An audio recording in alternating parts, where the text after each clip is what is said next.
Happy Monday. It's the Jam Nation podcast with Jonesy and Amanda. Paul Rudd joins us. We love him. I've got a giant crush on him. He is Ant-Man. Yeah, he's a good guy. He's a very good guy. You threw me, but he loved it, with your questions about your furniture. Well, what happened was we talked to him 10 years ago about life and stuff like that.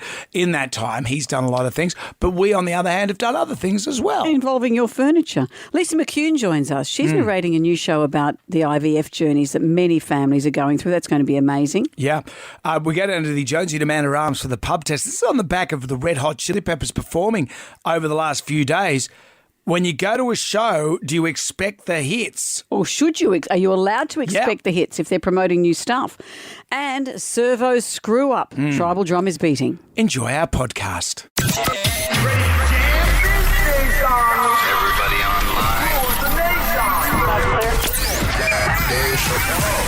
Right now, by the miracle of recording, we had so many requests for them to do it again. Mistress Amanda. Miss Keller. Amanda. Doesn't work alone. Wow, this is fantastic. Her friend is in a back room making the tools of the trade. I've heard them describe him as a drunken idiot. Sorry, I've been drinking beer. The legendary pirate Jonesy and Amanda the actress. Hello, Wiggles. Congratulations, Mandy. We're on the radio right now.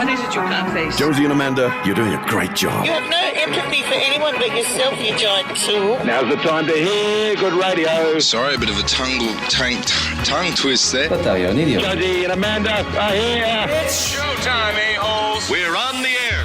Well, hello, Amanda. How are you today? Oh, well, didn't we go to an incredible wake yesterday? And wakes, of course, by their nature are sad, but this was an extraordinary one, wasn't it? This is for our friend KD. KD is was a makeup artist, a jeweller, a designer, a creative force. She absolutely was, and she passed away in her 50s.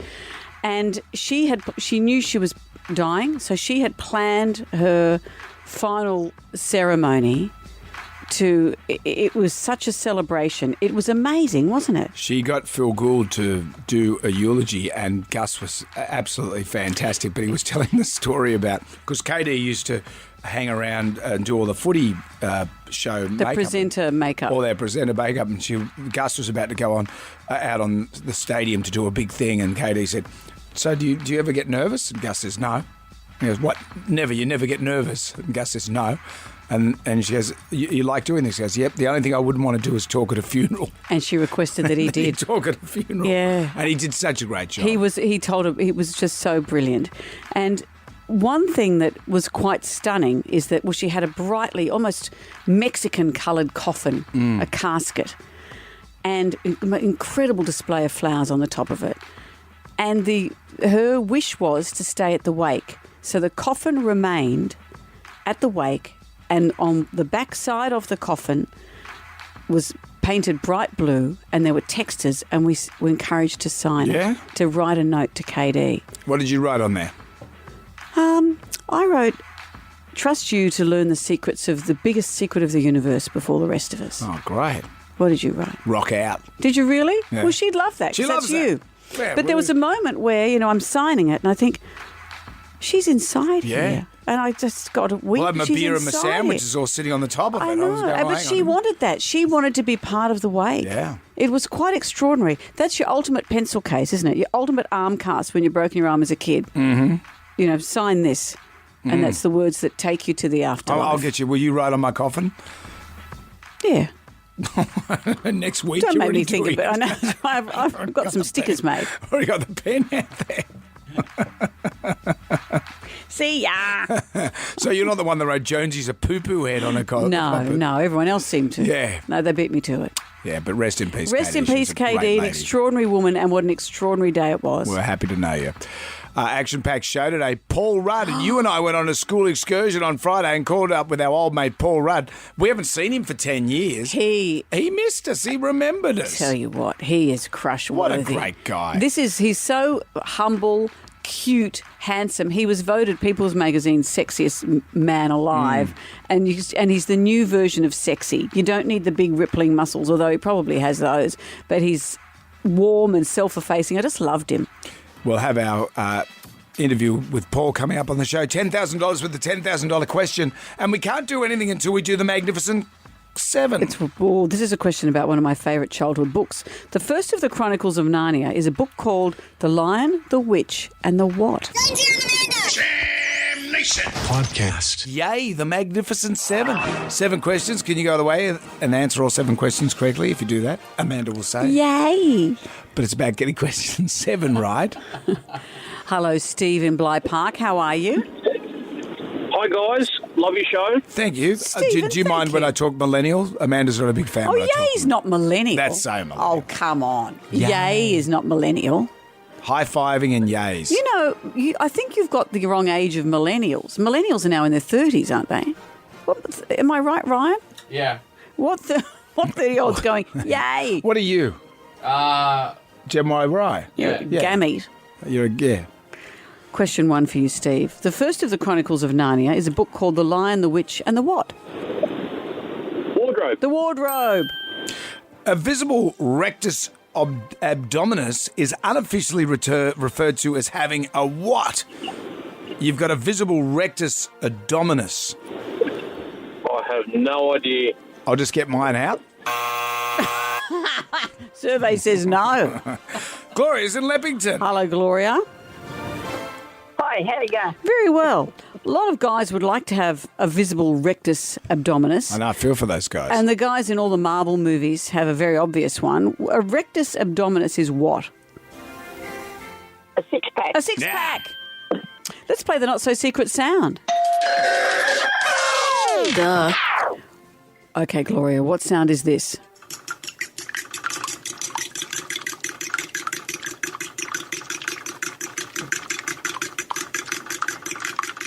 Don't overdo it. Gloria? Stirring something.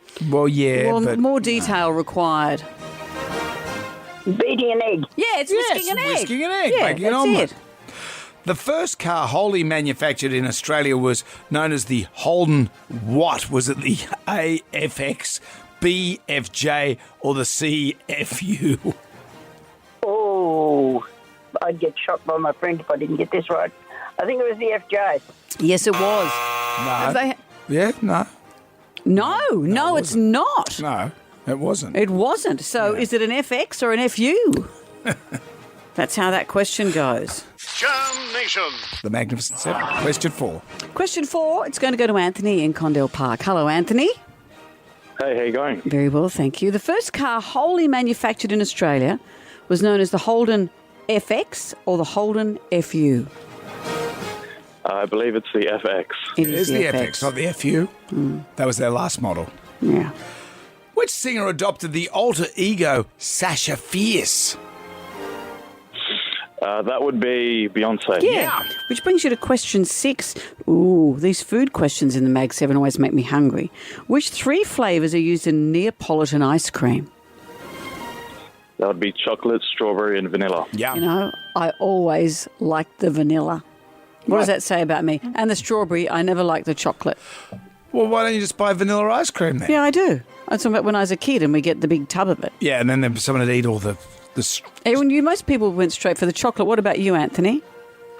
Yeah, I'm straight for the chocolate. Yeah. I think at the end there's just a whole bunch of strawberry left now. Yeah. Because the strawberry tasted a bit chemical, didn't it? Yeah, that is true.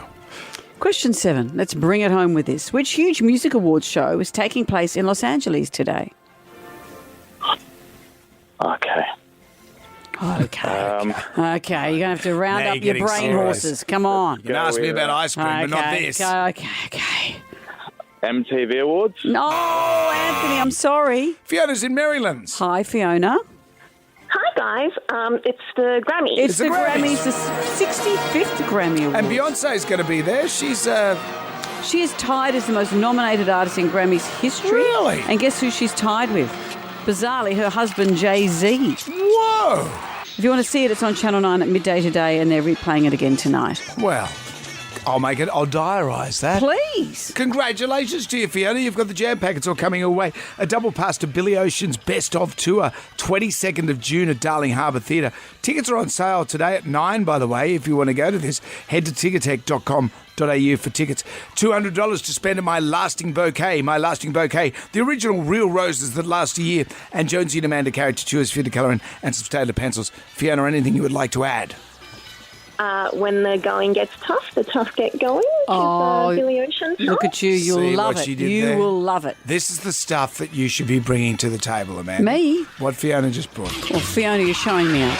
Jonesy and Amanda. Jam Nation. Podcast. You ready to rock? We're ready to roll. Pick it in the guts, Barry. I'm going to flick through our Almanac, the big book of musical facts. Great. On this day in 2007, an exhibition of Kylie Minogue's stage costumes, her awards and her accessories was launched in central London. The display showed her changing image from 1987 onwards, with displaying the dungarees that she wore as Charlene on Neighbours and the gold hot pants that she wore in her spinning around video. Have you seen that, Brendan, that video? Yeah. Yeah, Remember have my you mate seen Mick rode his bike off on the strength of those hot pants. What happened? There was the big billboard. This is back in 2000 when the song came out on the M4. Big billboard of Kylie bent over in those shorts. And what happened? And Mick was riding along on his Harley, and he's just looked at it. He's run up the bum of another car in front. And he had to write Did he to put that in the insurance Yeah, in the form? insurance claim. He said, Kylie's hot pants distracted me. So good. Well, the hot pants were bought for 50p. 50p. At a flea market by a British photographer and were selected for Kylie by her stylist, and they were donated in 2014 to the Arts Centre in Melbourne, which displayed them, quote, as one of the most identifiable items of contemporary popular culture. No doubt the rumours that they're worth $10 million and exhibited behind bulletproof glass have added to their infamy. So in case of emergency, break ass. That's my contribution to this discussion. Here it is. Good job, you.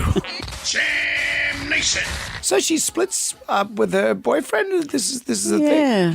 A while ago, I think. Or it happened a while ago? And he seemed very nice. And she said it was, nice but fella. she's been living in Melbourne. He's been living in England. And so long distance relationship. And that's the problem. I think, was he head of GQ magazine He or was something like that? a boss. Handsome as. You know, he's all right. He's not you, is that what you're saying? I'm just saying that, you know, in the scale of things. In the scale of things, how long have you been married, Brendan? Remember your responsibilities. Yeah, of course. But, you know, yeah. I'm just saying, I'm not proposing marriage to Kylie or anything. Aren't like you? Sound like you were heading that way. No, I'm not. I'm just, you know, in the Comparo world. Sorry, you're saying you're more handsome than him. No, I'm just saying that, you know. And you don't have any emotional baggage and you're free and ready to go. No, I'm not saying. So what are you saying, Brendan? Nothing. What are you saying? In the Comparo world, what are you saying? Excuse me, did someone say league scandal? Nice diversion. Tell me about the league scandal. Well, you know, it's this time of year when the footy season's getting back on and there's a league scandal. Did you see Latrell Mitchell and Jack Whiten were arrested for having a fight outside But of aren't Canberra they nightclub? friends? They're pals. They're good pals. In fact, Latrell was staying at Jack's place to celebrate Jack's 30th birthday. And that's how they celebrate, getting arrested. Well, they got out to a nightclub and they're footy players. They like to wrestle and stuff. They're like Labradors. And then they've got yeah, exactly. And it might have escalated a little bit, you know, got a little bit serious. But Was it because I saw the footage and there are about 6 police people on no, I think the cops have gone to town on that one. Petey hooked me through the news, though, so I couldn't afford to miss it. It was much-watched news. I've just been advised, James, that Jack Whiten has just spoken about that run-in with Latrell Mitchell in Canberra. We'll have that for you right after the break. So there was that, and then there was this. Breaking news for you, NRL star Jack Whiten has been spotted for the first time since his arrest in Canberra last night, alongside Rabbitohs player Latrell Mitchell. There was that, and then finally... Hey, mate, can you tell us what happened last night? No comment, mate. Bit of a letdown, really. Wow. Insightful. Yeah, but the cops went... I think the cops went a bit too hard on Yeah. it. Like, what are you supposed to do? You're wrestling out in the street? Like, if you and I were to wrestle outside the building... Which we often do when we're celebrating our birthdays together. Would people arrest us? I don't know. I think people would just say, oh, she's had a fall. I'm of that age now. They've both had a fall. They've fallen over. And then ring the old folks home. They've escaped. To come and take us in. Jonesy and Amanda. Jam Nation. Podcast. I demand entertainment. Are you not entertained? Put on your dancing shoes. Now give me your best shot. From mamamia.com.au, Emma Gillespie is here. Hello. Morning. Good morning. So we are going to discuss the woman that Prince Harry said took his virginity. That's right. So, in the book Spare, you might have heard of it, Harry detailed the moment he lost his V-plates. So his V-plates. So he wasn't a spare dick at a wedding. He was the one. He was the one. So we'd been trying to guess the identity of this woman ever since. And he basically said she was someone who liked horses quite a lot, treated him like a young stallion. Anyway. She was older, he said? She said, yeah, she was meant to be an older woman. Well, that mystery woman has revealed her identity. 40-year-old Sasha Walpole. She says she's the one who had sex with Prince Harry, speaking out for the first time to The Sun, Harry's favourite publication. As we know, he's friends with the tabloids. So she was only 2 years older than him, younger than Meghan now. And very interesting in the book, it's sort of really pushed that, she was this older, wiser woman who, took advantage of the young buck. But she says, I'm the woman who took Harry's virginity. It was literally wham bam between two friends. The wham bam supposedly took place in a meadow behind the car park of a pub. Lovely. And we know that it was her 19th birthday. So that places Harry at about 16, 17. So young, but the age gap is possibly not as big as we might have thought. And I imagine, because there were photos of her then and there are photo of her now, she's not a glamorous woman. She's a horsewoman. No, she is a horsewoman, a former horsey girl, you could say. She said that she didn't know at the time that he was a virgin and that it was a one-off encounter, and also that she didn't know it would be detailed in the book. Yes, this is interesting, isn't it? That she wasn't named, but I imagine she's saying, in my circle, as it were, I would be known. The circumstances, people would know who I am. So she's kept the secret all these years, and he's always complained about his lack of agency when it comes to his privacy, and he's kind of done that to her in a way. Yeah, well, I do wonder how credible this story is, or if we should believe this woman, or I don't feel sorry for her perhaps, because maybe within those circles people might have been able to guess who she was. But she was anonymous pretty much until she decided not to be. Yeah, she's put it out there. Exactly. And there be all the judgment that she gets. Exactly. And they did know each other, Harry and Sasha, from when she worked as a stable girl at Highgrove, which is the country retreat of King Charles. Of course. So they had previously enjoyed trips to polo matches together. So they were friends, but they shared a cigarette outside of the pub. Yep. Next minute. Did the thing. Oh, so they had to smoke first and then... Yeah, well, Harry sort of invited her out for a smoke. Her story is that she'd been recently dumped and she was, heartbroken, and Harry wanted to cheer her up. And it was a birthday. It was a birthday. They were having a good time. Right. He was wearing boxers. She said there was no chatting, no words. No, that was it. Quick ride after she'd smacked my rump and sent me to grace, is what Harry said in the book. And she corroborates that story. She says she did indeed give him a smack on the bum. Really? Yeah, but what about Rupert Everett? Yeah, why What's are he you saying you think it may not be her? Well, the plot thickens. In an interview with The Telegraph, again, one of Harry's best friends, Rupert Everett over the weekend, the actor, My Best Friend's Wedding. That's right. I mean, he's about, 65, something like that? He's 63 and Harry's 38. But I just assume that all people who sound vaguely posh do know what they're talking about when it comes to the royal family. I can't tell you why. I have no evidence. I just get a vibe. Sure. So in an interview with The Telegraph over the weekend, Rupert Everett is calling BS on this. He thinks it isn't true. He says that he knows who the woman is who Harry lost his V-plates to, and it wasn't behind a pub. It wasn't even in this country, England. So that's what Rupert Everett says. He said, I'm just putting it out there that I know. And I wonder if it's someone that's his age. Well, that would make a little more sense to me. Why would you bother with the whole... such an older woman? Yeah. But then again, maybe Harry was saying that he was a virgin because there's a better chance of you getting sex if you pretend to be a virgin. No, but I don't think she's... For men. He could have said, I'm a virgin to a whole lot of women. But those circumstances...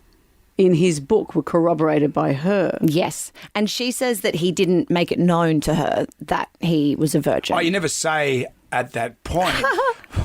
But I imagine you get a sense. But it's interesting that Rupert Everett says, I know the woman who he lost it to. Maybe she was told he was, but if it wasn't those circumstances, why would Harry say they were? Yeah, I agree with that. And if Harry slept with an older woman when he was still in his teen years, maybe that older woman might have assumed that. Yes. Because of his age. That's right. But interesting. Okay, well, the plot thickens. It does, doesn't it? You'll catch her at mamamia.com.au. Emma Gillespie, always a treat. And do you think Megan goes, oh, God, No, you have to discuss all of this stuff? We you need know to know they're this going now. to talk I about mean, it. don't even get me started on the frostbite. Oh, on the PP? Absolutely. Frostbite on the PP. And It's a Willie Nelson song, isn't it? Thank you, Emma. Thank you so much. Jam Nation. Now, there's a couple of questions that I have to ask you. I don't answer questions. Just answer the question, okay? What's in it for me? $10,000 reward. Right here, right now on a Monday, we have $10,000 with the $10,000 question. The person who answers question 10 correctly gets the money. But we have 60 seconds, 10 questions. You have to hold on as long as you can. The minute you're wrong, the minute you hesitate, you're out and someone takes your place. How are you feeling today? Me? Yeah. I feel all right. Do you feel anything in your I borders? feel good. I've You've got a never good been vibe. correct, so don't say it. You've never said, I've got a good vibe and someone has won it. One day, there will be a hero that comes from nowhere and goes all the way. Today could be that day. Karen of Mount Colah, this could be you. Hi, Karen. Hello. You've come through as our first caller, so there's a bit of a way for you to go. 10 questions, 60 seconds. Are you ready to start? Yes. All right, Karen, let's Come on, focus Karen. because here we go. Come on. Question 1. What food is the base for guacamole? Avocado. Question 2. Which streaming service has recently cracked down on password sharing? Francis and Sinclair. Which streaming service is currently Netflix? Question 3. The Olympics originated in which country? Greece. Question 4. What's the best known business and employment social media app? Job seeker. Sue is in right. What's the best known business and employment social media act? Lindicon. Michelle's in great What's the best known business and employment social media app? LinkedIn. Question 5. The brand Dusk are best known for selling what? A candle. Question 6. The Red Hot Chili Peppers are currently on tour with which American rapper? Brendan's in Douglas The Park. Red Hot Chili Peppers are on tour with which American rapper? James is in Colorado. The Red Hot Chili Peppers are on tour with which American rapper? Post Malone. Question 7. Anthropology is the study of what? Humans. James, we party like Post Malone. Whoa. James. What about that? What happened to Karen? I bigged her up and everything. That's what always happens when you big someone up. You But sometimes jinxed when her. you big someone up, they do great things. No, because you go, get ready, don't be nervous, and you make everyone nervous. Or maybe should I go the other way and say, you're never going to make it, you're a bum, like in Rocky. How about you just say, good luck, here we go, like a normal person would. It'll be back again tomorrow. $10,000 could be yours with the $10,000 question. Jam Nation.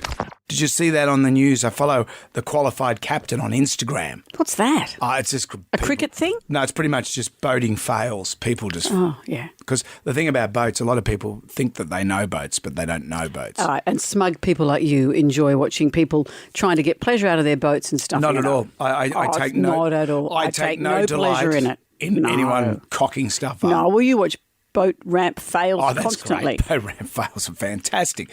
You But get a barbecue chicken and go and sit down at the boat ramp I and tell just you what, watch. it's a cheap day of entertainment. You go to any boat ramp and just sit there and let the fun go. But a New South Wales fisherman has made a bloody expensive mistake because he's going to fill up his runabout and he's put the fuel nozzle into the rod holder instead of the fuel So tank. that's another. There's two holes. Are they the same size? Yeah, pretty much. So it's an easy mistake to make. So the petrol goes in and went where? Just into the base of the boat, into the bilge.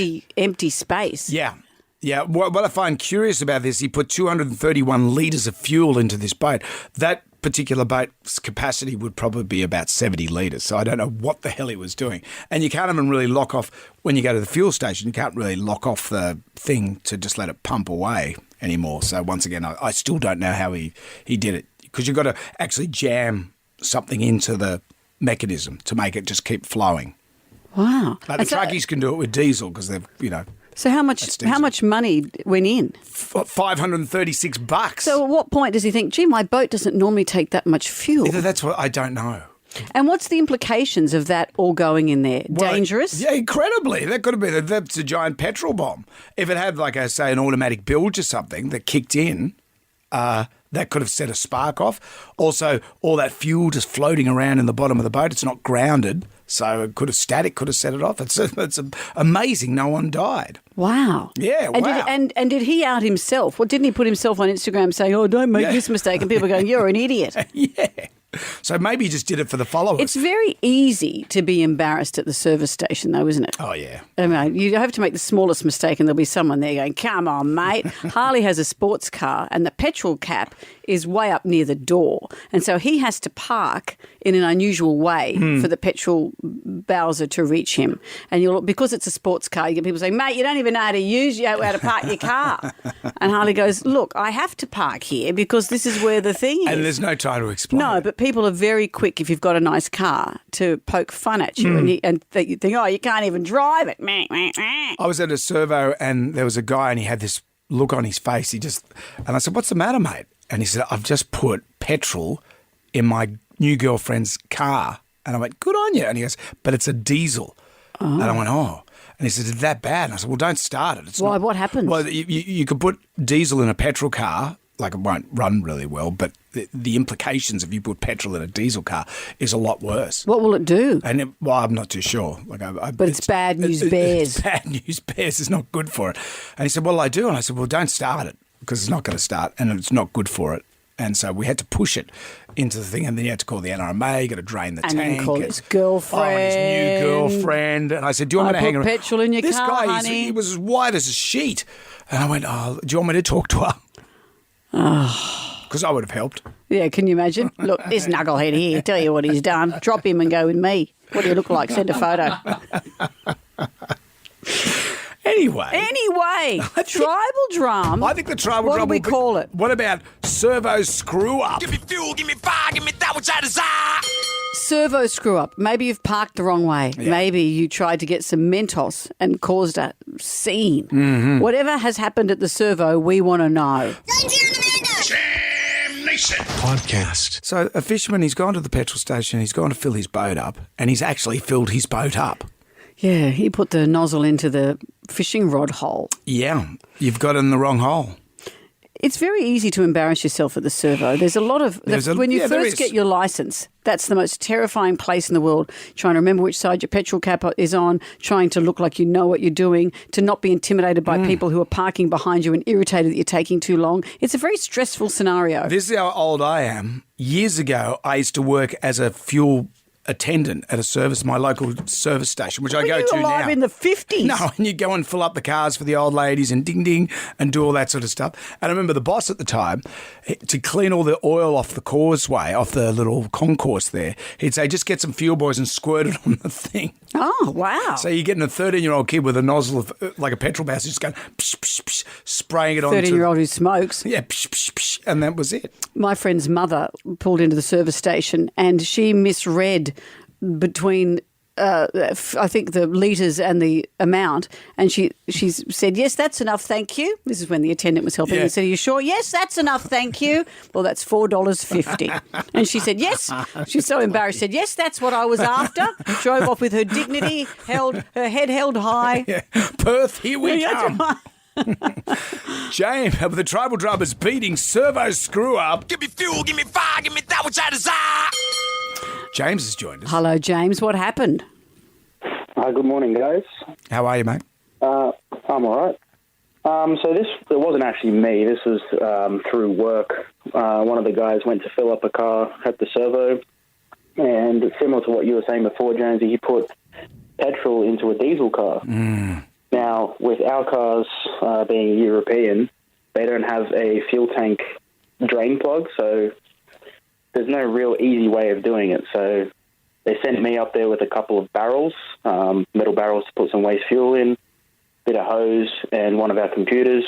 Two of us pushed the car off to the side, basically right next to the front entrance of the servo, hooked the other car up to the battery so that it had constant power supply, and basically just sat there draining fuel through a 1/4-inch hose into a barrel until it was empty enough to put diesel in and we could drive it back. But we were there for maybe an hour and a half. Yeah, wow. After work, so I'm doing overtime helping this guy because he put the wrong fuel in the car. Wow, well, it's quite the process. And how much would that have cost him? Luckily, he only put about half or three-quarters of a tank. He didn't fill the whole thing up. But I mean, to pay someone to help you drain it. Oh, no, this is one of the guys at work. Oh, I see. Right. I see what you mean. Right. But James, you're an ideas man. That's I good. know. Right. So that's not traditionally how you do it. That was just your idea. Well, unless you suck it out of the tank. Oh, with my your head. mouth. No, don't even say it. You get the siphon going. You hear those terrible stories about people who go camping and they try and steal petrol from and they get the sewer thing instead. Have you not heard that? Where they're sucking for the petrol. Yeah, right. Well, once again, the gene pool's pretty shallow. Yeah. You can tell the difference between the waste and the fuel tank. Only when you've drunk a gallon. Oh, really? You know that, do you? Don't go camping with Amanda. Sharon's joined us. Hi, Sharon. Hi. What happened at the servo? Well, I pulled up and my husband decided to go to the toilet, and I sort of looked in the revision mirror and saw, there was someone behind me. I'll move up to the next Bowser, but I didn't realise he'd left the door open, and the next minute my car door is up against the Bowser and coming off the bloody car. My husband comes back and is like, what happened? I only went to the toilet. What has happened? Oh, yeah. And also so embarrassing. It's such a public place to make a mistake, isn't it? No, and I was trying to do a good deed and it backfired on me. Oh. You know, those bollardy things, those bollardy things? Yeah. I remember I saw a lady in her husband's four-wheel drive and the back wheel. How do you know it was her husband's four-wheel drive?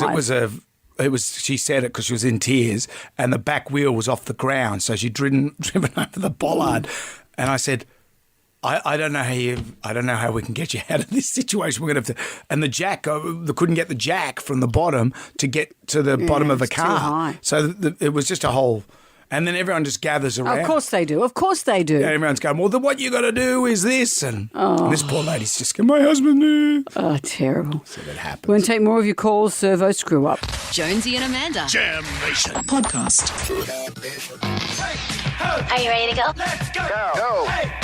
Here, go for landing. Let's go, you dumb idiots. A fisherman has gone to fill up his boat, and he's done exactly that with fuel. But he's filled the boat with fuel, not the tank. He put it through the hole where the fishing rods go. The rod holder.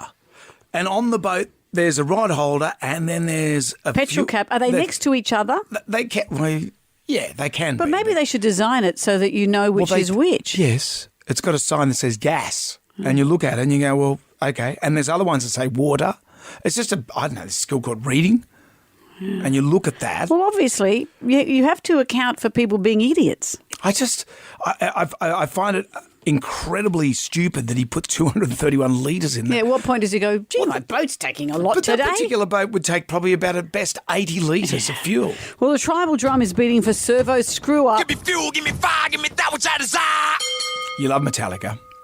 Chris has joined us. Hello, Chris. What happened at the Servo? Morning, guys. I used to drive a Toyota Hiace van for work, and I went and filled up with my fuel and went inside and paid and came back outside and jumped in my van and then suddenly thought, wow, this is a very tidy van. And then I saw a guy running out, waving at me, screaming at me, and I've realised I've got in somebody else's van. And my van was parked next to his. So I apologised, and we had a great chuckle, and we went on our merry way. This is a tidy van. Did he think he was stealing it? He did. He thought I was trying to steal his van, yeah. This is my van here. Oh, it's easy to forget. You go inside, come out, to forget which is your car. I'm sorry, I drive a Toyota, not a Rolls Royce. That's my mistake. Thanks, Chris. Brian's joined us. Hello, Brian. What happened at the Servo? Good morning, Jonesy and Amanda. How are you? Very thanks, well, mate. Brian. I was a police officer for over 25 years. I'm not doing that anymore. But so I was driving a brand new marked police car to fill it up. Yeah. And being on autopilot, I just put petrol in it. But unfortunately, again, Jonesy, it was a diesel police car. I then had to get the police car towed from the service station, and I'm in full uniform. So then I then had to call one of my colleagues to come and pick me up. However, when they were on the way, they got called off to an urgent incident. So I had to get a taxi to that incident so I could get back to the police station. Oh, what an ignominy upon ignominy. Did you get the cab driver to go, woo, woo, woo? Yeah, I'm commandeering this car. Oh, man. Brian. And that's not because why you're not a police officer anymore. No. I moved on to other things. But, now you're a mechanic. I never lived it down from that day. Yeah. And you're in your uniform. You know, do you wake up at 3 a.m. with your palms sweating because of that story? Yeah, I've never been able to get in a taxi ever since. Brian. Thank you, Very Brian. brave of you. Thank you. Thank you. Chris has joined us. Hello, Chris. What happened with you at the servo? It wasn't me. It was a member of my family. I'm not going to mention their name because I don't want to embarrass them too much. Mm-hmm. They were at a service station. They were filling up with fuel, and they noticed that there was a person. They filled up with fuel. They noticed there was a person behind them who was wanted to fill up. So they went to move the car forward, put the handbag at their feet, pushed the accelerator, and the handbag got caught on the accelerator. Full throttle. With a little bit of speed into one of those great big ice boxes that you see at Yeah, right. Oh. You know, people who were watching would have thought, oh, look, there's someone just casually moving their car, and then they rammed straight to an ice box. That's wonder what the hell was going on. So how did your wife feel about this, Chris? Thanks, Jonesy. Well, I could see the servo from my house. I walked out the front door when she's rang me, and the car's up on a 45-degree angle. Oh. And I've gone, we're not coming back from this one. So I've driven down there, had a look at it. And, now there's a big steel frame around the ice box. Because of you, we have the frame. Oh, wow. Yes. And now your wife uses a clutch purse. It's much smaller. Oh, that's great. Well, thank you. So good. Just be careful when you're filling up. There's a lot of danger. Be careful out there. Jam Nation. Down to the Jonesy and Amanda Arms for the pub test. And today, going to a concert and expecting the hits. Does that pass the pub test? Interesting, isn't it? Lots of people were disappointed at the Red Hot Chili Peppers performing over the weekend, saying that they didn't play enough of their hits. The playlist, the set list, we've got it here. Have a look, Jonesy. You know more about this band than I do. Do you recognise many of those songs? Yeah, the first song, the last song, and the middle song. And there's a bunch of other stuff. That even you wouldn't know. Well, the Red Hot Chili Peppers, though, they never play the hits. They're always notorious for just playing, they like to push the new album, which their latest album's dreadful, by the way. But I just feel that they'll push the latest album. They're in it for the jam. They're in it for the music. And isn't that fair enough? Because lots of people were saying that was terrible. Their set was new song focused and the crowd struggled to feel it. Others are saying, well, of course they're going to play new stuff. They've released 2 new albums last year. They were touring a new album. It's not a greatest hits tour. But we've come to expect that when seasoned performers come out here, they are going to play a majority of their greatest hits. I remember a friend of mine went to see Stevie Nicks, and Stevie's first words were, "This isn't a greatest hits show." And she thought, well, I want to leave. I don't want to see you, launch that in a coffee shop in Boulder in America. Sure. Don't come and play a big stadium and not give us your hits. I think there's a point for an artist where they get, and James Rain went through this because there was a time when he wouldn't play any Australian crawl stuff because he was affected by, it was a very acrimonious split up. Yeah, and he wanted to say, I'm a musician, here's my new stuff. Thing. But then, by his own admission, as you get older, you think, well, people like those songs. Yeah. And then he played Australian crawl, he did all the hits. And a lot of these bands like the Rolling Stones, bands that have been around for a long time. Rod Stewart, Tom Jones, Elton John. They will, Paul McCartney, they get where their bread and butter lies. And I understand if I was musically gifted, I would always like to think that I'm relevant. But I remember reading Keith Richards' books, and he was saying this new song that he'd written with the Rolling Stones was the best song ever. I can't remember what it was called, but I listened to this song 10 times in a row, trying to get a vibe, and then I put on Sympathy for the Devil. I said, no, Keith, it's not. This is rubbish. Your best song was back in 1967. But musicians will always want to feel that they're of course, still you want to be relevant. Producing, excuse me, their best work. Sorry, had a sneezing fit. But I think that this is an interesting debate, and it's been going on for many, many years. If you go and see a band, do you have a right to hear their greatest hits, or do they have the right to just perform new stuff and say, here's what we're promoting at the moment? Red Hot Chili Peppers, they're an enthusiast band, and that's what you go to see. You go to see them. But they've had a swathe of big hits. You'd expect to hear them. Yeah. So, pub test, going to to the concert and expecting the hits. Any band. Does that pass the pub test? Jonesy and Amanda. Jam Nation. Podcast. Having a baby is one of the most precious gifts we can have, but for many, me included, it's not an easy journey. It can be a long and painful one to send you on an emotional roller coaster. Some have happy endings, and they're the ones we hear about, but many don't. There's a new show that begins tonight called Big Miracles, which gives an insight into IVF, and it takes you on the journey of couples who are trying for these little miracles. Lisa McCune is narrating the show, and she's with us now. Hi, Lisa. Oh, good morning. How are you? Very well. I did years of IVF, and I just sort of got through it. I kept working, and I dealt with the slings and the arrows, as they say. But when I watched someone else go through it, I become hugely, hugely emotional. How did you feel following these couples? Well, I kind of came to it late in the piece as the narrator, and so I'm still in the studio voicing the episodes as we go, and I'm so emotionally caught up in the journeys of these couples who are so courageously sharing their stories. It's remarkable. You know, it's very personal, and we're there for, you know, the camera follows them through, leading up to their first IVF round. All the couples have very slightly different scenarios as to why they've come to IVF.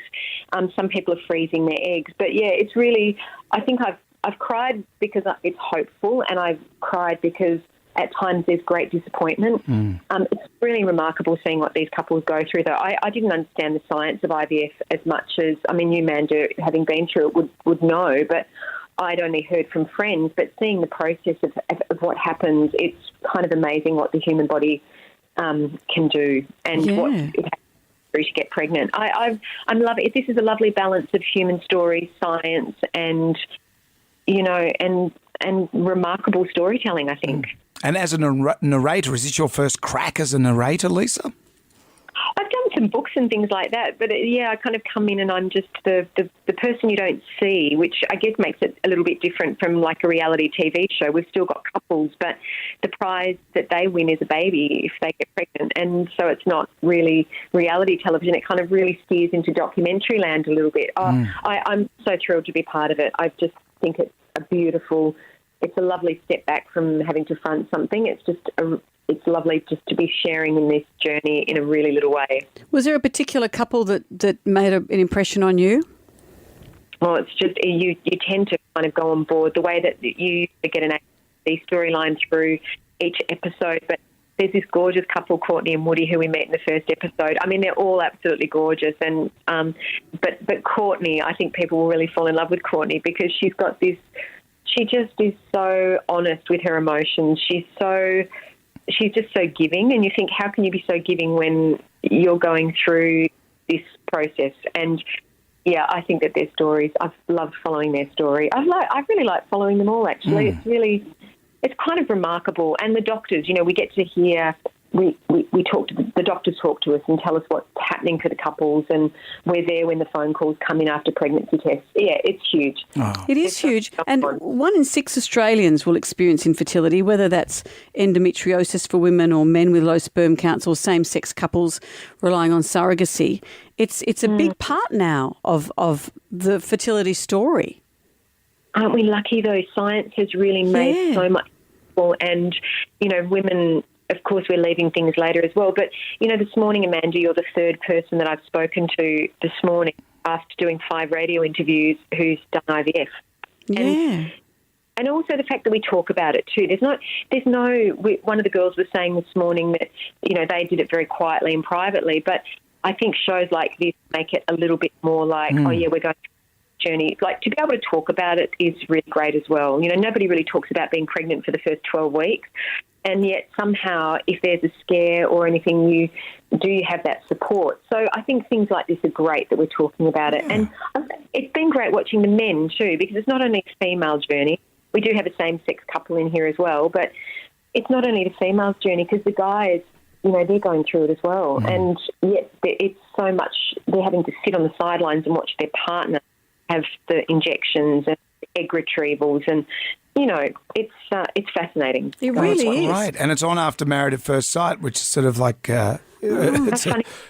Right. This could be but that could be the next thing in the future. You win a baby. This is the next future. Well, let's not hope, because it is a having a child, as we said, is one of the greatest gifts and one of the hardest things to achieve if you can't. Until they turn into a teenager when they're about 16. Well, maybe that's the next thing, you hand them then back. you want to hand that gift on. But Yeah, I know. But pairing it with maths is like I was saying to someone earlier today. You kind of have your glass of wine with maths, and then you can sit down and have your cup of tea, Bicky, and with a tissue, and watch Big Miracles. No, I think people will be really inspired by it, and yeah, it's very moving and it's joyous as well. So it's not just sad stories; it's really joyful. Of course, and you're doing the VO, which is great. Yes, I'm like the spectre voice in the background. Kind of. You're the glue, Lisa. You're the glue. I'm the glue. Always great to talk to you, Lisa. Big Miracles premieres tonight, 9 o'clock on Channel 9 and 9 now. Lisa McCune, thank you. Lovely to chat. Have a great day. You too, Lisa. Thank you. Jam Nation.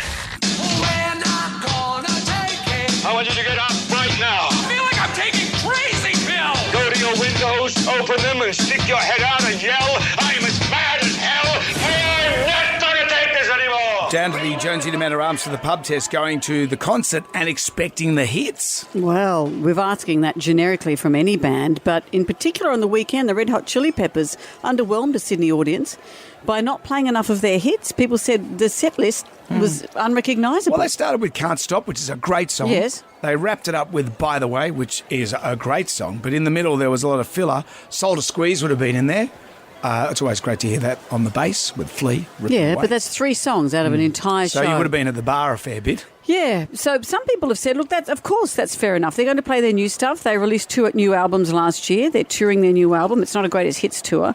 Others are saying that the set was new song focused and the crowd struggled to feel it. When you go to see the Red Hot Chili Peppers, you expect to hear recognisable songs. Could you imagine this, a Red Hot Chili Peppers show, and they'd have enough songs to do a full concert of just hits, and they could call it What Hits? They had an album called What Hits. Oh, I see. See, there you go. But even on the What Hits album, there was a few tracks, and I'm going, well, why would they put that song on? It seems to be that's all they're performing at the moment. My point is, Red Hot Chili Peppers are an enthusiast band. And if you go and see them, they're not going to play all the hits. But if you're a fan of theirs and you go to see them, should you expect to hear the songs? Well, if you're a true Red Hot Chili Peppers fan, you would have been loving this.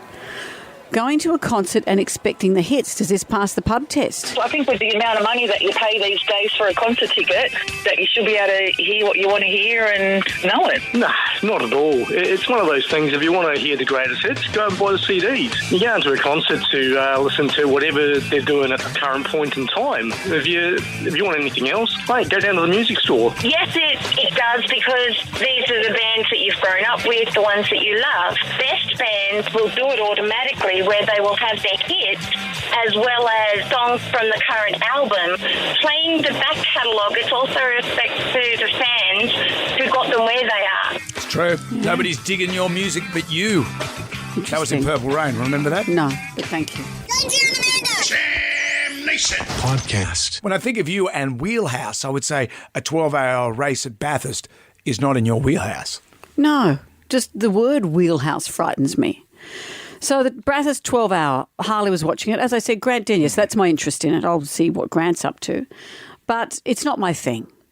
But Harley said, here's something you'll find interesting. I said, I doubt that very much. He rewound the tape for me. Of course. And I did find it interesting, and I'd like to share it with you. What was it? This was the Red Bull F1 team. Oh, the RB7. The RB7, because normally they don't have those cars in these races, no, it's do an they? F1 car. So an F1 car doesn't normally race at Bathurst, does it? Yeah, they cracked it round the track. Cracked it means what? Well, they drove it around the track. And not in a race. No, just as... And they didn't time it, which I hate that, but the word coming through was... Oh, the word coming through was what? What's the word coming through? Well, it wasn't as quick. It was fast. Back ages ago when they did time it, Jensen Button, not Benjamin Button, drove backwards and arrived in a nappy. You know, I made a bet with myself that you were going to say that. Jensen Button, ages ago, did it in 1:48. So... V8 Supercar, at the moment, the record for Bathurst is 2 minutes and 3 seconds. So a minute 48 is quite extraordinary. So people are saying, pervs are saying that it was timed unofficially at 1 minute 57. So it was off the pace of your boyfriend, Benjamin Button. Right. but still. Still faster than your normal. But faster than a V8 supercar. Right. But still, it's having said that, that's it's expected to be. Well, that's an isn't it? F1 car. So 2 minutes and 3 seconds, that's what the best of the V8 supercars can do. So 1:57, the V8 supercars are really holding their own. See, I've lost interest again. Stick with me on the interesting You were bit. looking at me, I was thinking, she's getting lapping this up. I'm looking behind your shoulder at a picture out the window. No, see, the Red Bull F1 team, the RB7 as you say, entertained fans at Mount Panorama by revving up, like going the revs, is that what you call it? Making noises with the engine. Going the revs. Going the revs? Yeah. You're mocking me now. To a certain tune. Okay. Do you want to see if you can recognise the tune? Give us a crack. Here it is.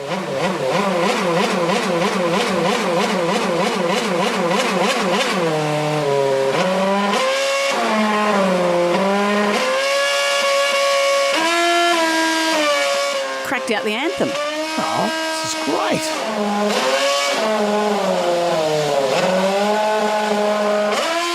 To do. Yeah.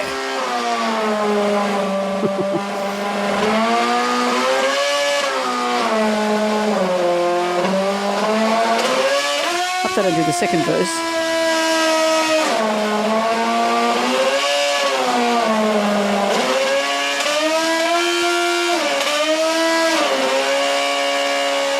Ooh. On the rev limiter.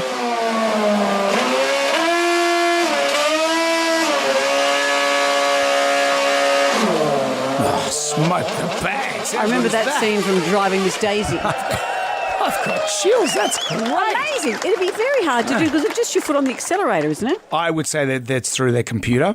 They've got all the computer telemetry. Oh, don't wreck it for me. Well, it's not some guy just sitting there with them. That's what I imagine.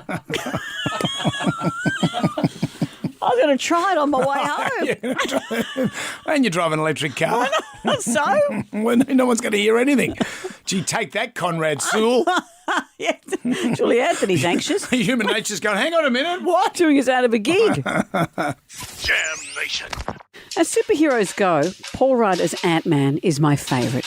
There's a new Ant-Man movie, Ant-Man and the Wasp: Quantumania, in Sydney's February 16. And I talk about having a crushy. We got to catch up with the man himself on Friday in a swanky hotel room.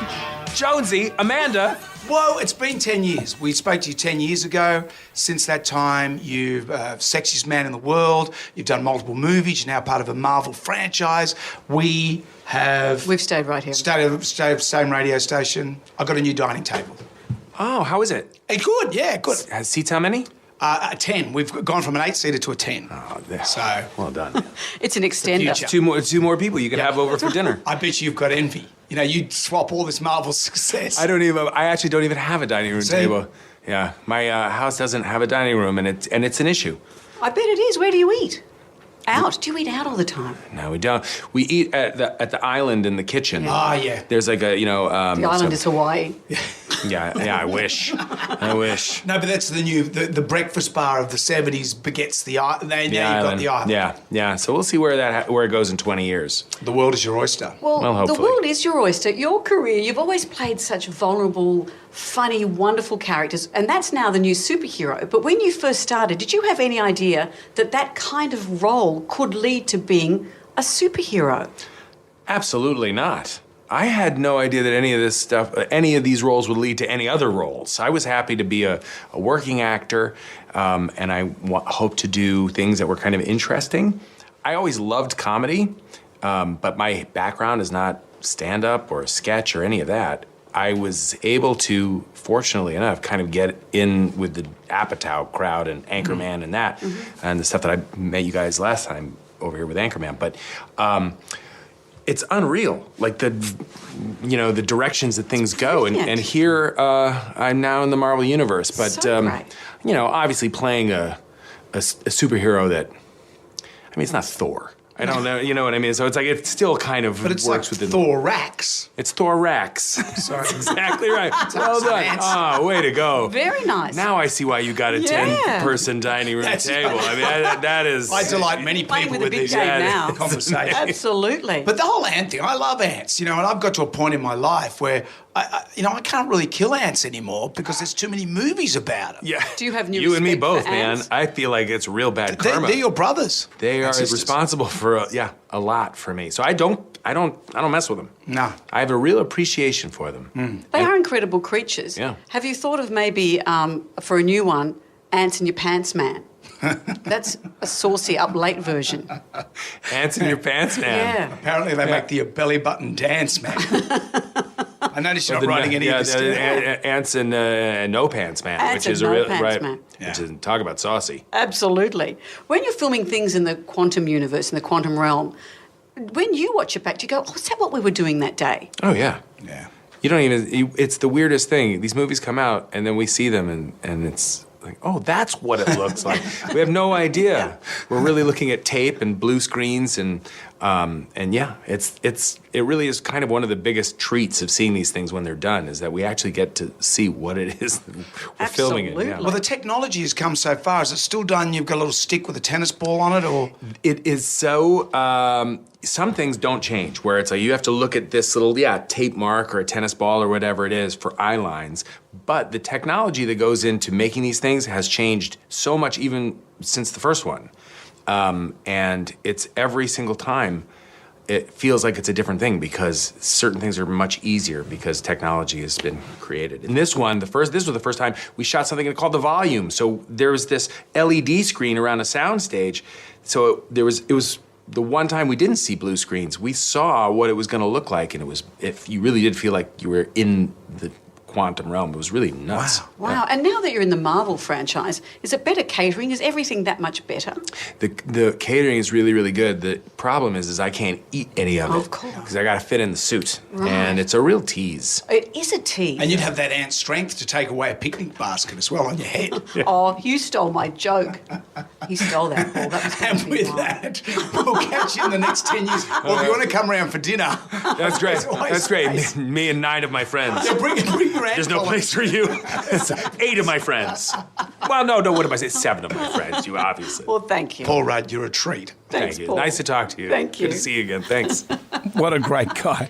Ant-Man and the Wasp, Quantumania is in cinemas February 16. Go and see Paul Rudd. He's a great guy, isn't he? He is wonderful. Huge crush material there. Jonesy and Amanda. Jam Nation. Podcast. With Masterton Homes, from one birthday to another, Masterton are celebrating 60 years. Get 60 years of experience on your side. It's party time! Let's get this party started! Bring the foo. Bring the foo. We were hoping for Foo Fighters, but Red Foo turned up. But we just read. No one said bring the foo. Because we wanted to get Red Foo at this gig, but it's going to cost us $75,000 and $100,000. I'll pass the hat around. What are we going to get? Sexy and You Know It? And what else? What's the other thing he did? This one, Everybody Shuffling. That's it. It's 2 songs. Sexy, you know it? I'm sexy and isn't that this one? Was that him? No, there's Wiggle It. Anyway.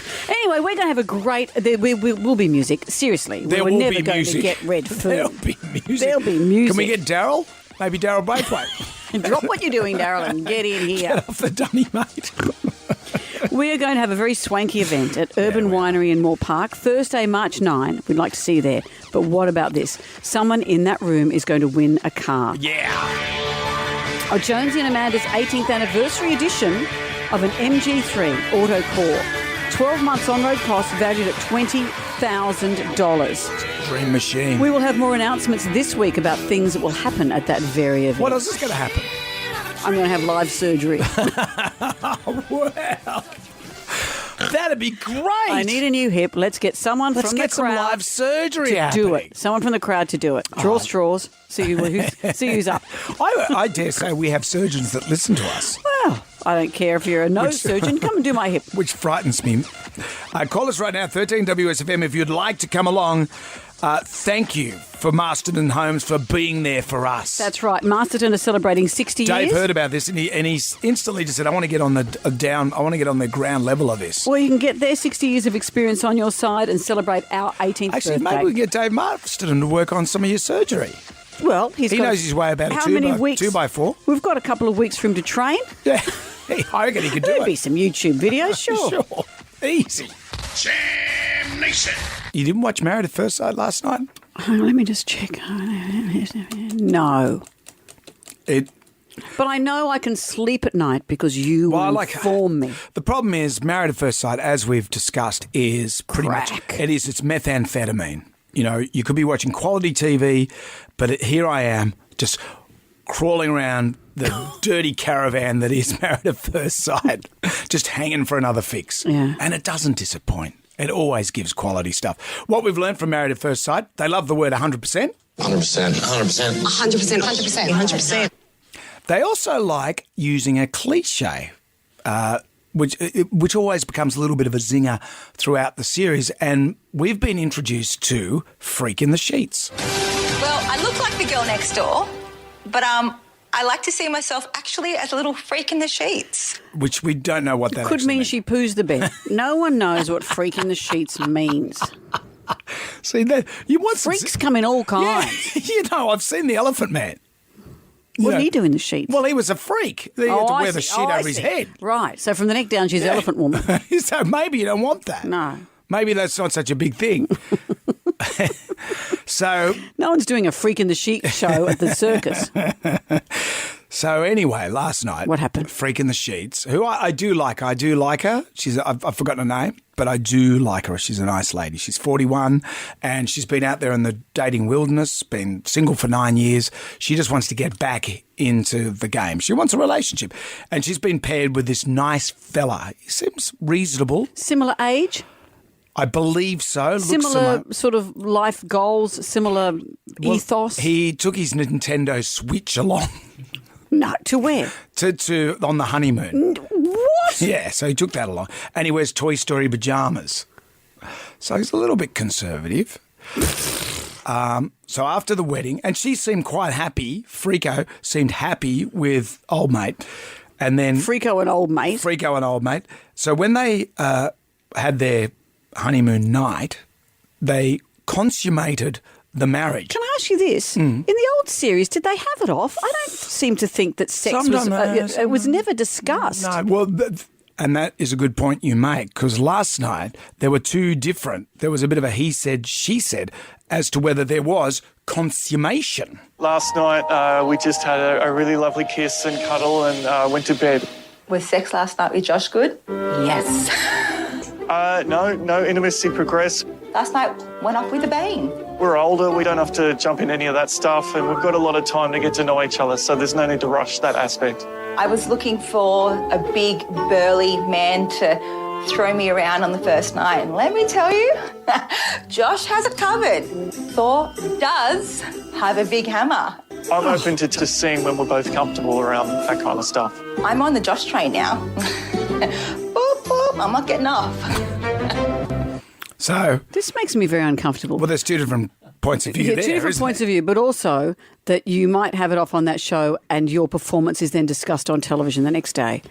That, I think, is terrible. That would really shape you if they said, what a dud. You would not want to be a dud. Old starfish over here. Yeah, that's right. Whereas he's obviously gone with his train analogies. His little red caboose came out and they went for it. Well, anyway, why did he say that they didn't if they did? Then later on the show, and this is really fundamentally what this show is about, because you forget that it's on TV. And Josh had this to say. They ask you if you've had sex with me, right? They have a few times, and I just said no. You're lying. Well, I mean, I've got some integrity where I would keep some things for us. You have to understand this is a relationship show and people are going to see if you're not intimate, that it's a red flag that you're not into me. So because I say that I don't say that I'm having sex regularly, is I'm not into someone. Is that, am I making a leap there, or is that what you're... No, that's 100%, that's it. Okay. I would never really talk about that stuff in real life. I've got Christian conservative parents, so I didn't feel the need to kind of shout it from the rooftops. That's very interesting because he says, I'm trying to respect us by not talking about this. She says, people will think you're not into me. She's all ego. You have to say I was good. Wow. And he went on that show and he's got integrity. Yeah, I know. What's he doing? He thought it was Opportunity Knocks. Opportunity knocks her up. Maybe you should just go on Who Wants to Be a Millionaire. Wow. Jam Nation. Everybody shout! Come on now, sing out! It's time for the Ghoulies get together. Here's how you give us your ghoulie. We've changed our system this year. Download the iHeartRadio app, go to WSFM, press the microphone and record your ghoulie. You could win $20,000 cash if you're our favourite ghoulie of the year, thanks to Hare and Forbes Machinery House. What have we got? Hi, Jonesy and Amanda. What gets my ghoulie is, and it's a sombre one, is that poor child who was locked in a hot car for apparently hours and hours on a street and nobody noticed. Did nobody walk past and see anything? I think it's a wake-up call for all of us to snap out of our bubbles and take notice of the world around us and our fellow people. Don't you think? Yeah, I agree. What a tragedy. That poor dad. He I mean, there's no blame. It was just, what a he's just saying terrible he forgot. He completely forgot. thing. He will never, obviously, his life's wrecked. Yeah. That's so hard. But if there was, say, tinted windows and a child slumped, awful words, in a capsule, in a child's seat, it'd be easy to see why people didn't see. But it's pause for thought, isn't it, really? Oh, Next time you're out there, you just you be a little bit more aware. Oh, it just makes everyone feel sick. What else have we got? G'day, what gets my ghoulies is the state of Aussie TV shows at the moment. On one channel there's Survivor, the other channel is Maths, the other channel is Australian Idol with Kyle Sandilands. I'm not sure where they are getting the ratings from, but I'm pretty sure anyone that has at least half a brain has never watched any of these mind-numbing shows. Living Room was the best show that there was, and now it's not on. That's what gets my ghoulies. Isn't he kind? But everyone's watching Married at First Sight. Idol isn't rating as high I'll tell you as what, Married at Kyle's First doing Sight. great on the show. I think he's good on it. Yeah, I haven't watched it. No, he's good. He looks good on the telly. He's got a bit of the, gravitas. It and Survivor are sort of neck and neck, but Married at First Sight is rating through the roof, that's as always. the bomb. That's nice of him to say that about the Living Room. Friday on the Living Room, I was looking at the TV guide. This is what's on Friday on next night. Friday? So 7:30, the Graham Norton show. Then 8:30, To Be Advised. And then 9:30, the Graham Norton show. Oh, that's... Wow. The ignominy. That is the ignominy. Yeah. This To Be Advised, what's that about? It sounds incredible. Sounds Is there a role for me on that? incredible. I want a host to be I advised. want to be on TBA. Out with the bad, in with the good. If you dipped out, download the iHeartRadio app and record your ghoulie. It's 3 to 9. Our favourite caller email, a Facebook friend, wins an overnight stay at the Grace Hotel. Get away to the city and enjoy a night at the Grace Hotel. The Grace Hotel is beautiful. It's like beautiful. an old Art Deco hotel right in the heart of the city. You get a Jonesy and Amanda tea towel and an 18th birthday key ring as well. A fisherman made an expensive blunder at the Servo. He mistook the boat's rod holder for the fuel tank and poured $536 worth of petrol into the hull of the boat. The tribal drum was beating for Servo screw-up. Give me fuel, give me fire, give me that which I desire. Here's Chris from Smithfield. As a member of my family, I'm not going to mention their name because I don't want to embarrass them too much. They were at a service station. They were filling up with fuel, and they noticed that there was a person. They filled up with fuel. They noticed there was a person behind them who was wanted to fill up. So they went to move the car forward, put the handbag at their feet, pushed the accelerator, and the handbag got caught on the accelerator. Full throttle with a little bit of speed into one of those great big ice boxes that you see at Yeah, right. Honey, because of you, they now have a steel cage around the ice boxes. Imagine how it looked to observe that. Just a car just going full pelled into the ice container. Wow. Righto, you two. That's enough. We are back tonight for Jam Nation. See you at 6 o'clock. Ugly Fella's next. Good day to you. Bye. Well, thank God that's over. Goodbye. Goodbye. Wipe the tear, baby dear, from your eye. Catch Jonesy and Amanda's podcast on the iHeartRadio app or wherever you get your podcasts. One swallow, ching, cheerio, ching, ching, goodbye. Jonesy and Amanda. Jam Nation. Podcast. Catch up on what you've missed on the free iHeartRadio app.